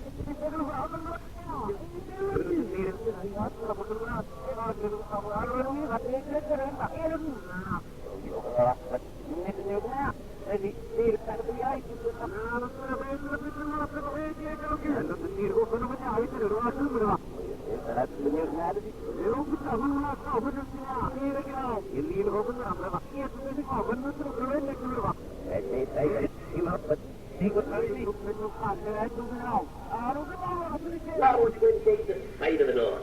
பூமி உங்களை புறக்கணித்து தள்ளினாலும் சரி அல்லது சமுதாயம் உங்களை புறக்கணித்து தள்ளினாலும் சரி அல்லது ஜனங்கள் உங்களை வேண்டாம் என்று சொல்லிவிட்டாலும் நீங்கள் கர்த்தரின் பக்கமாக மட்டுமே நிற்கப் போகிறீர்கள். భూమి మిమ్మల్ని వద్దని తృణీకరించినప్పటికీ, సమూహం మిమ్మల్ని వద్దని తృణీకరించినప్పటికీ, మీ యొక్క సొంత వారి మిమ్మల్ని వద్దని తృణీకరించినప్పటికీ మీరు ప్రభు పక్షంగా నిలబడతారు. What are you going to seek? நீங்கள் எதை தேடப் போகிறீர்கள்? మీరు ఏది పెట్టకపోతున్నారు? Seek the throne that is there. அங்கே வைக்கப்பட்டிருக்கிற இருக்கிற அந்த சிங்காசனத்தை தேடுங்கள். అక్కడే వేయబడినటువంటి సింహాసనం మీరు వెతకండి. Throne that Christ is seated on. கிறிஸ்து உட்கார்ந்து இருக்கிற அந்த சிங்காசனத்தை தேடுங்கள். క్రీస్తు ఆశీనుడైన ఆ యొక్క సింహాసనం మీరు వెతకండి. He doesn't take anybody and just keep them on the throne. அவர் யாரையும் கொண்டு போய் அவருடைய சிங்காசனத்தில் உட்கார வைக்க போகிறது. ఆయన ఎవరిని తీసుకెళ్లి ఆయన యొక్క సింహాసనంలో కూర్చోబెట్టడు. He only keeps those who are throne worthy. அந்த சிங்காசனத்துக்கு தகுதி உள்ளவர்களை மட்டும்தான் அவர் சிங்காசனத்திலே அமர்த்துவார். ఆ యొక్క సింహాసనం యోగ్యులైనటువంటి వారిని మాత్రమే ఆయనకు తీసుకుని పెట్టను. If the Son of Man or the Son of God has to be throne worthy, he has to overcome all things. How much more you and I? அவர் தேவனுடைய குமாரனாக இருந்தும் கூட அவர் சிங்காசனத்துக்கு தகுதி உள்ளவர்களாக மாற்றப்பட வேண்டும் என்பது அவசியம் என்றார். நீ உங்களை பற்றியும் என்னை பற்றியும் என்ன? ఆయన దేవుని కుమారుడైనప్పటికీ సింహాసనకు తగినటువంటి వారికి అర్హునిగా మార్చబడిన అవసరమైనప్పుడు ఉన్న ఉండినేడల నిన్ను గుర్చి నన్ను గుర్చి ఇంక సంగతి Overcoming or otherwise fruit bearing. அதாவது மேற்கொள்வது, வேறு வார்த்தைகளில் சொல்ல வேண்டும் என்றால் கனி கொடுப்பது. జయించుట అనగా వేరొక మాటలో ఫలించుట. Bringing out the fruit of the Spirit in your life. உங்கள் ஜீவியத்திலே ஆவியின் கனிகளை கொடுப்பது. మీ యొక్క జీవితంలో ఆత్మ ఫలములిచ్చుట. He flooded you with His love when He filled you with the Holy Spirit. அவர் உங்களை பரிசுத்தாவினால் நிறைத்த போது தம்முடைய அன்பினால் உங்களுடைய உள்ளத்தை தாராளமாக நிரப்பினார். ఆయన మిమ్మల్ని పరిశుద్ధాత్మ చేత నింపినప్పుడు తన యొక్క ప్రేమ చేత మీ యొక్క హృదయమును పూర్తిగా నింపారు. Now He wants you to reveal the outcome of the love of God that is in your heart. உங்களுடைய இருதயத்திலே இருக்கிற தேவனுடைய அன்பினுடைய அந்த பிரதிபலிப்பை நீங்கள் காட்ட வேண்டும் என்று அவர் உங்களை குறித்து எதிர்பார்க்கிறார். మీ యొక్క హృదయం అన్నటువంటి దేవుని యొక్క ప్రేమ యొక్క ప్రతిబింబమును మీరు చూపించమని ఆయన కోరుతున్నాడు. All that so that you may be able to fulfill the heavenly calling that God has for you. தேவன் உங்களுக்காக வைத்திருக்கிற அந்த பரம அழைப்பை நீங்கள் நிறைவேற்றுவதற்காக இவைகள் எல்லாம் உங்களுக்கு கொடுக்கப்பட்டிருக்கிறது. దేవుడు మీ కొరకు కొంతమంది ఆ యొక్క పరమ పిలుపు నెరవేర్చుటకై ఇవన్నీ మీ కొరకు ఇచ్చున్నాడు. You are going to sit with Him. நீங்கள் அவரோடு கூட உட்கார்ந்து இருக்க போகிறீர்கள். మీరు ఆయనతో కూడా You are కూర్చోబోతున్నారు. going to be one with Him. நீங்கள் அவரோடு கூட ஒன்றாக இருக்க మీరు போகிறீர்கள். ఆయనతో కూడా ఏకీభవించబోతున్నారు. You are going to be a co-heir with Him. நீங்கள் அவரோடு கூட உடன் சுதந்திரவாளியாக இருக்க మీరు போகிறீர்கள். ఆయనతో కూడా భాగరస్తులవబోతున్నారు. All that belongs to Him is going to be yours. அவருக்கு சொந்தமானதெல்லாம் உங்களுக்கு சொந்தமானதாக இருக்க ఆయనకు போகிறது. సొంతమైన యావత్తును మీకు చెందినదై ఉన్నది. He offers it to you. அதை அவர் உங்களுக்கு கொடுப்பீர் என்று சொல்லுகிறார். అది ఆయన మీకు ఇస్తానంటున్నాడు. And says, just have His name in your life. இந்த நோக்கம் மட்டும் உங்களுடைய ஜீவிதத்திலே இருப்பதாக ఈ యొక్క ఉద్దేశం మాత్రం మీకు జీవితంలో ఉంచుకోనండి. Heavenly calling. பரம அழைப்பு, పరలోక సంబంధమైన పిలుపు. Don't fall short of it. அதிலே நீங்கள் குறைவுபட்டவர்களாக காணப்பட வேண்டாம். దానిలో మీరు దిగజారిపోయినటువంటి వారికి Let కనబడకండి. your heart not be set on anything less than that heavenly calling to be one with Him. அவரோடு கூட ஒன்றாக இருக்க வேண்டும் என்று கொடுக்கப்பட்டிருக்கிற அந்த பரம அழைப்புக்கு குறைவான வேறு எதன் பேரிலும் உங்களுடைய கவனத்தை, உங்களுடைய விருப்பத்தை வைக்காதீர்கள். ఆయనతో మాత్రమే మనం ఏకీభవించి ఉందమన్నటువంటి పరమ పిలుపులకు తగిన దేని మీద అయినప్పటికీ మీ యొక్క లక్ష్యం ఉంచకండి. That you may be a part and parcel in that New Jerusalem or that building with lively stones. அந்த ஜீவனுள்ள கற்களால் கட்டப்பட்ட அந்த புதிய எருசலேமின் ஒரு பகுதியாக நீங்கள் இருக்க முடியாது. మీరు ఆ యొక్క జీవం కలిగినటువంటి రాళ్ళ చేత కట్టబడుతున్న నూతన యెరూషలేములో ఒక భాగంగా నుండినట్లు There's a place for you there. அங்கே உங்களுக்கு என்று ஒரு இடம் இருக்கிறது. అక్కడ మీకైనా ఒక స్థలం ఉన్నది. God has a place for you there. அங்கே தேவன் உங்களுக்கு என்று ஒரு இடத்தை வைத்திருக்கிறார். అక్కడే దేవుడి మీ కొరకు ఒక స్థలం ఉంచి ఉన్నారు. Yes, till the time the Gentiles is fulfilled, there's a place for you there. அவர் அந்த காலம் நிறைவேறும் போது அந்த இடம் உங்களுக்கு குறிக்கப்பட்டு வைத்திருக்கிறார். అన్య జనుల యొక్క కాలము సంకుచితమైనంత వరకు మీ యొక్క సమయం ఉన్నది. When the time of grace is going to finish, there's a place for you there. அந்த கிருபையின் காலம் முடிய போகிறது. அந்த இடத்திலே உங்களுக்கு என்று ஒரு இடம் குறிக்கப்பட்டு కృపాకాలం வைத்திருக்கிறது. ముగిసినంత వరకు అక్కడ మీకు ఒక స్థలం ఉన్నది. He's shaping you for that. அதற்கென்று உங்களை அவர் உருவாக்கி கொண்டிருக்கிறார். దాని కొరకని మిమ్మల్ని ఆయన మలుస్తున్నాడు. That's why He gave you the Holy Spirit. அதற்காகத்தான் அவர் உங்களுக்கு பரிசுத்த ஆவியை கொடுத்தார். దాని నిమిత్తమే ఆయన మీకు పరిశుద్ధాత్మనిస్తున్నాడు. Where are your affections today? இன்றைக்கு உங்களுடைய விருப்பங்கள் எங்கே இருக்கின்றன? ఈ దినం మీ యొక్క ఇష్టములు ఎక్కడున్నవి? Are you seeking those heavenly things? அந்த பரலோக காரியங்களை நீங்கள் நாடி தேடிக் ఆ యొక్క கொண்டிருக்கிறீர்கள். పరలోక సంబంధమైన కార్యములను మీరు వెతుకుతున్నారా? Are you seeking it with true affection? உண்மையான அன்போடு நீங்கள் அவற்றை நாடி தேடுகிறீர்களா? నిజమైన ప్రేమతో వాటిని మీరు వెతుకుతున్నారా? Are you going about like the one who was buying pearls and searching for the best? நல்ல முத்துக்களை விலைக்கு வாங்குகிற அவர் நல்ல முத்தை தேடிக்கொண்டு போனதை போல நீங்கள் அந்த விஷயத்தை பெறுவதற்காக நீங்கள் நாடி தேடுகிறீர்களா? శ్రేష్టమైన రత్నములను వెలకు కొన్నటువంటి వాడు ఏ విధంగా వాటి వెతుకుచూ పోవచ్చున్నాడు అలాగే మీరు వెతుకుచున్నారా? He has put all his precious things in one place. அவன் தன்னுடைய எல்லா விலையில் பெற்ற காரியங்களையும் ஒரு இடத்திலே வைத்தான். వాడు తన కలిగిన యావత్తును ఒక చోట పెట్టెను. The last, he discovered that pearl of great price. கடைசியாக விலை உயர்ந்த அந்த முத்தை அவன் கண்டுபிடித்தான். చివరికి విలువైనటువంటి ఆ యొక్క ముత్యమును కనుగొన్నాడు. There's only one way out. ஒரே ஒரு வழி மட்டுமே அவனுக்கு இருந்தது. ఒకే ఒక మార్గమే ఉన్నది. He could have just had the lesser pearl and have the pearl of great price. அந்த விலை குறைவுள்ள அந்த முத்துக்களையும் அதே சமயத்தில் விலை உயர்ந்த அந்த முத்தையும் அவனால் வைத்திருக்க முடியாமல் போனது. అతను వెల కొరత తగినటువంటి వెల కలిగినటువంటి ఆ యొక్క ముత్యములు రెండును తను ఉంచుకోనలేకపోయాను. He had to make a choice. அவன் ரெண்டில் ஒரு காரியத்தை தெரிந்து கொள்ள வேண்டியிருக்கும். ఆ రెంట్లో దేన్నో అతను ఏర్పరచుకోవలసినది. Are you wanting those things that are good, or are you wanting those things that are excellent? உங்களுக்கு நன்மையான காரியங்கள் வேண்டுமா அல்லது எல்லாவற்றையும் பார்க்கல மிக சிறந்த காரியங்கள் வேண்டுமா? మీకు మంచిమైనటువంటివి కావాలన్నా లేకపోతే అన్నిటికంటే శ్రేష్టమైనవి కావాలన్నా? That excellent pearl of great price. அந்த மிக விலை உயர்ந்த மிக சிறந்த அந்த முத்து, ఆ యొక్క విలువ కలిగినది మిక్కిలి శ్రేష్టమైనటువంటి ఆ యొక్క Are you willing to sell all that you have? உங்களுக்குள்ள எல்லாவற்றையும் விற்று நீங்கள் அதை பெற்றுக்கொள்ள ஆயத்தமாக இருக்கிறீர்களா? కలిగిన యావత్తును అమ్మి దాన్ని పొందుటకు మీరు సిద్ధంగా ఉన్నారా? Are you willing to give up all that you possess? உங்களுக்கு உண்டான எல்லாவற்றையும் விட்டுவிட நீங்கள் ஆயத்தமாக இருக்கிறீர்களா? కలిగిన యావత్తును విత్తి అమ్మి మీరు కొనుటకు సిద్ధంగా ఉన్నారా? Get hold of that one thing. அந்த ஒரு காரியத்தை இருக பிடித்துக் கொள்ளுங்கள். ఆ యొక్క ఒకే ఒక కార్యమును గట్టిగా పట్టుకోనండి. Say, this one thing I will do. இந்த ஒரு காரியத்தை நான் செய்வேன் என்று சொல்லுங்கள். ఈ ఒక కార్యముని నేను చేయదని చెప్పండి. Let there be a single eye in your life. உங்கள் ஜீவித்தில் ஒரே ஒரு பார்வை உங்கள் ஜீவித்திலே காணப்படும். మీ యొక్క జీవితంలో ఒకే ఒక దృష్టిని ఉంచండి. I will just only do this one thing. இந்த ஒரு காரியத்தை மட்டுமே நான் செய்வேன் என்று சொல்லுங்கள். ఈ యొక్క ఒకే ఒక కార్యమును మాత్రమే నేను చేయదని చెప్పండి. What are you going to do? நீங்கள் என்ன செய்ய போகிறீர்கள்? ఏం చేయబోతున్నారు? What is your aim in life? ஜீவித்திலே நீங்கள் கொண்டிருக்கிற நோக்கம் என்ன? మీ యొక్క జీవితంలో ఉన్నటువంటి ఉద్దేశం ఏమి? Has your will and his will coordinated? உங்களுடைய சித்தமும் அவருடைய சித்தமும் ஒன்றாக இணைந்து காணப்படுகிறது. మీ యొక్క చిత్తము ఆయన యొక్క చిత్తము ఒకే రకంగా జతపడుతున్నవా? Therefore, I will just do this one thing. அதனால் இந்த ஒரு காரியத்தை மட்டுமே நான் செய்வேன். అందువల్ల నేను ఒక కార్యమును మాత్రమే చేస్తున్నాను. What's the one thing that he wants to do? அவர் நீங்கள் செய்ய வேண்டிய அந்த ஒரு காரியம் என்ன? ఆయన మీలో చేయవలసిన నా యొక్క ఒక కార్యమేమి? Somehow, I must make Christ. எப்படியாகிலும் நான் கிறிஸ்துவை ஆதாயப்படுத்திக் கொள்ள ఏ வேண்டும். విధము చేత నిన్ను క్రీస్తుని నేను సంపాదించుకోవలను. Somehow, I want to win Christ. எப்படியாகிலும் நான் கிறிஸ்துவை ஆதாயப்படுத்திக் கொள்ள விரும்புகிறேன். ఏ విధము చేత నేను క్రీస్తును సంపాదించుకోబోతున్నాను. That by any means, I may attain unto the resurrection, the out resurrection on the dead. மரித்தோரின் உயிர்த்தெழுதலை நான் எப்படியாகிலும் பெற்றுக் கொள்வதற்காக ఏ విధము చేత నిన్ను మృతులలో నుండి నాకు పునరుత్థానం కలుగుటకు.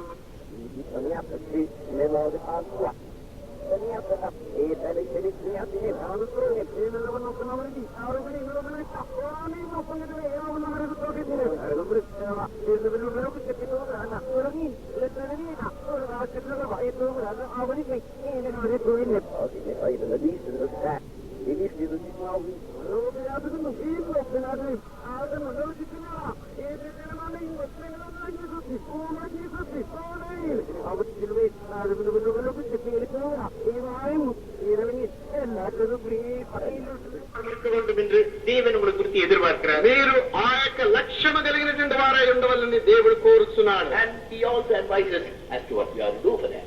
அதற்காக நீங்கள் என்ன செய்ய வேண்டும் என்று கூட அவர் உங்களுக்கு ஆலோசனை கொடுக்கிறார். దాని కొరకు మీరు ఏం చేయాలని ఆయన మీకు ఆలోచన చెప్పుచున్నాడు. He says, consider him. அவரை கவனித்து பாருங்கள். ఆయనని గమనించి చూడండి. Consider him. அவரை கவனித்து பாருங்கள். ఆయన మీద మీరు లక్ష్యముంచుడి. Not only consider him, அவரை கவனிப்பது மட்டுமல்ல, ఆయన మీద లక్ష్యముంచడం మాత్రమే కాక look unto him. அவரை நோக்கி பாருங்கள். ఆయన వైపు చూడండి. Consider him. அவரை கவனித்து பாருங்கள். ఆయన మీద లక్ష్యముంచుడి. Think of the superiority of his person. அவருடைய நிலையின் மேன்மையை கவனியுங்கள். ఆయన ఉన్నటువంటి గొప్ప స్థితిని మీరుగా లక్ష్యముంచండి. Think of the finality of his work. அவருடைய செய்து முடித்த அந்த வேலையினுடைய தரத்தை பாருங்கள். ఆయన చేసి ముగించిన ఆ యొక్క పని యొక్క స్థితిని చూడండి. Consider him. அவரை கவனித்து பாருங்கள். ఆయన చూడండి.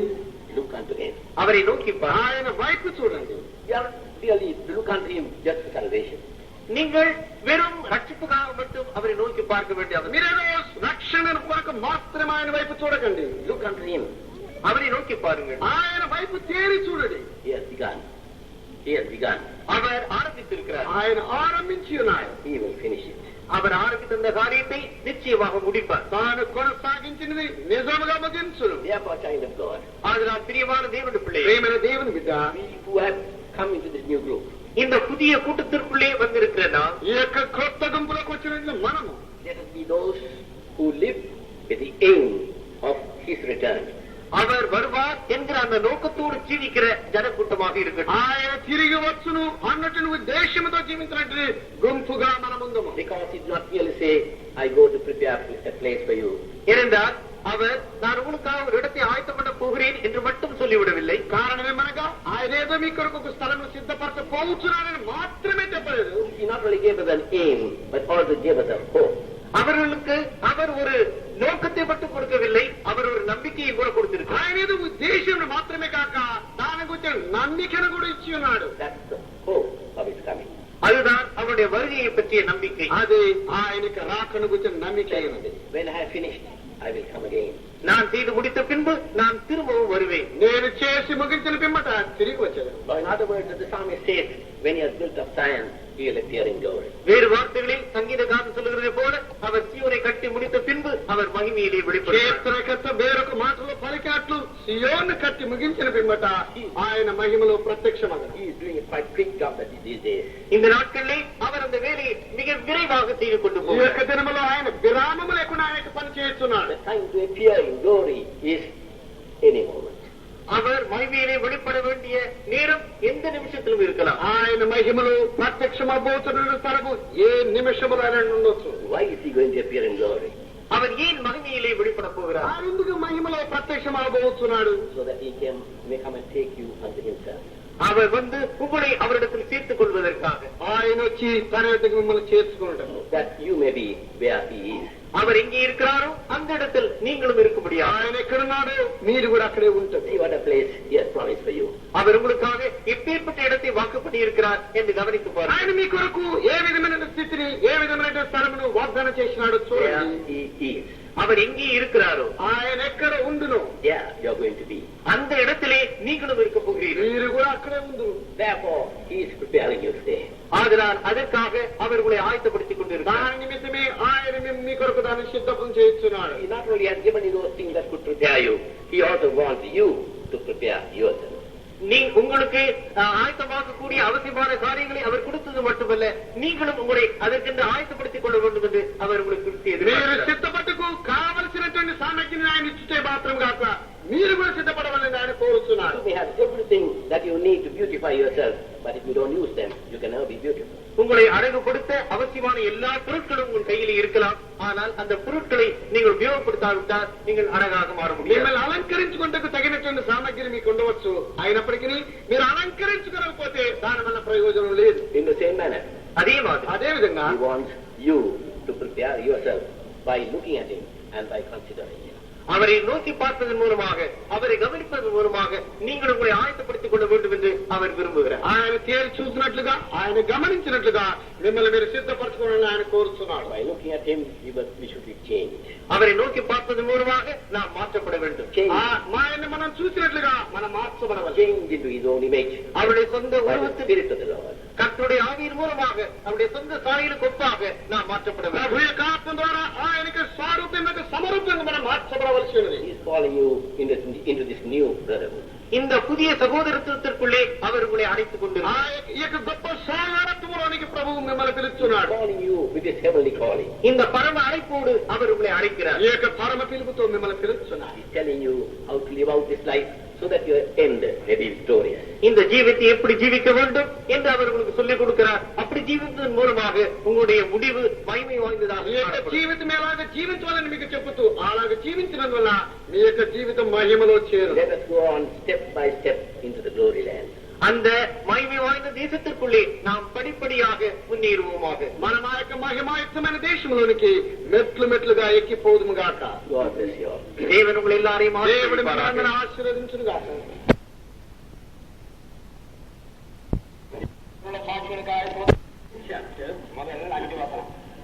ప్రకటన 2వ అధ్యాయము 1 5 వచనం. The angel of the church of இங்கே எபேச சபையை பற்றி நாம் கவனித்து படித்தால், Here, as we consider and read about the church at Ephesus, ఎఫెసీలో ఉన్నటువంటి సంఘముల గురించి మనం గమనించి చూసినప్పుడు நம்ம மத்திய சபையில் உள்ள அநேக நல்ல சுபாவங்களை பற்றி இங்க விசாரமாக வாசித்து படிக்கிறோம். the good character that is seen amidst us is also explained here. మన మధ్యన ఉన్నటువంటి మంచి స్వభావములను ఇందులో కూడా మనం చూస్తున్నట్టుగా ఇక్కడ మనం చూడగలం. இந்த கிரியை நான் அறிந்திருக்கிறேன். I know thy works. నీ క్రియలను నేను ఎరిగి ఉన్నాను. இந்த பிரயாசத்தை நான் கண்டிருக்கேன். I have seen thy labor. నీ యొక్క కష్టమును నేను చూచి ఉన్నాను. இதுல பொறுமையா இருக்கிறாய். I know thy patience. నీ సహనమును నేను ఎరుగుదును. கள்ள அப்போஸ்தலரை கண்டுபிடிக்கிறாய். Thou art able to find out false apostles. నీవు దొంగ అపోస్తలులను నీవు కనుగొంటివి. இல்லாமல் இழப்பாறுதல் இல்லாமல் நீ பாடுபடுகிறாய்.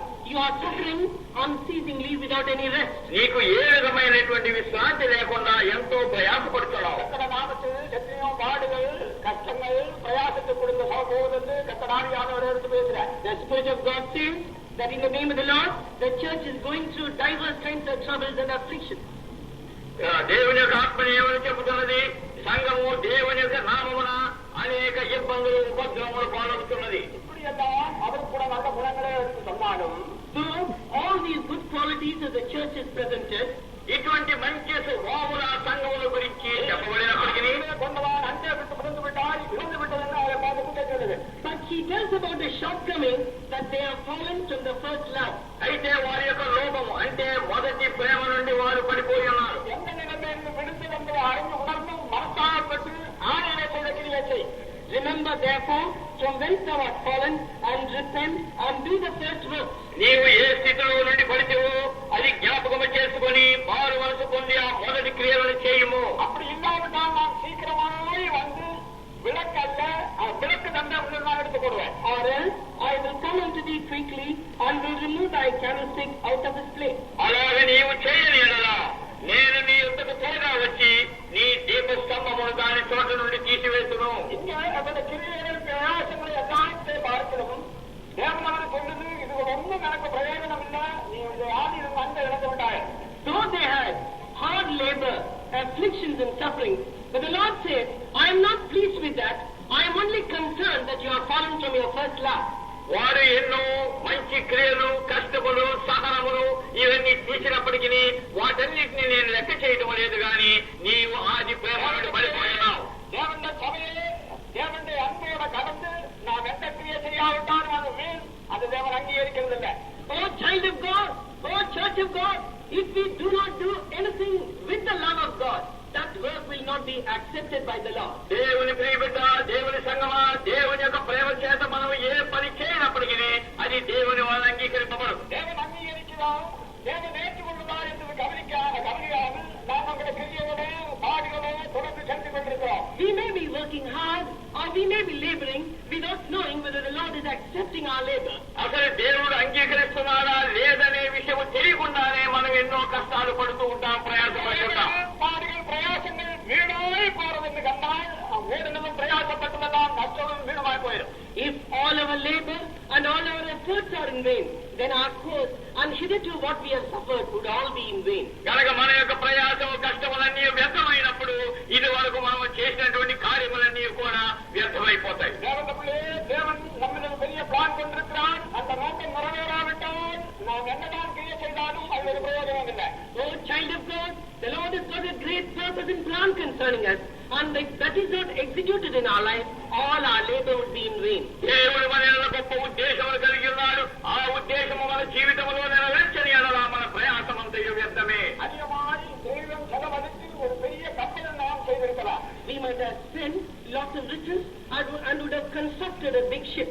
మన ఐశ్వర్యం అంతయు ఖర్చు పెట్టి ఒక గొప్ప ఓడను మనం చేసి ఉండవచ్చు. ஆனால் அது கடலுக்குள்ளே செலுத்த முடியாது, அது கண்டம் செய்து போட்டால், but if it is condemned and if it is not allowed to sail in the waters, అయితే అది సముద్రంలోనికి పంపకుండా దానిని మనము చెడగొట్టినట్లయితే பணம் செலவழித்து ஒரு நல்ல கட்டடத்தை செய்தால், so after spending much money, if a beautiful mansion is built, ఎంతో డబ్బు ఖర్చు పెట్టి ఒక గొప్ప భవనమును మనం కట్టినప్పుడు அடித்தாலும் அத்திவாரம் உடைஞ்சு போயிட்டது, அதில் தங்கவே இருக்க முடியாது என்று சொன்னால், if it is told that the foundation is cracked and nobody could inhabit that, దాని యొక్క పునాది పగిలి దానిలో ఎవరు లేనటువంటి స్థితి ఏర్పడినప్పుడు உணர்த்திழைத்து படித்து வருஷத்தின் முடிவில் நாம் தோல்வியடைந்து போனால், after laboring for the whole year, keeping awake during the night and studying, and if we fail in the final exam, రాత్రి పగలు సంవత్సరం అంతయు చదివి ఆ చివరి పరీక్షలో మనము ఫెయిల్ అయినప్పుడు பெற்றதான பாடுகளை தான் வீணா போயிடும்,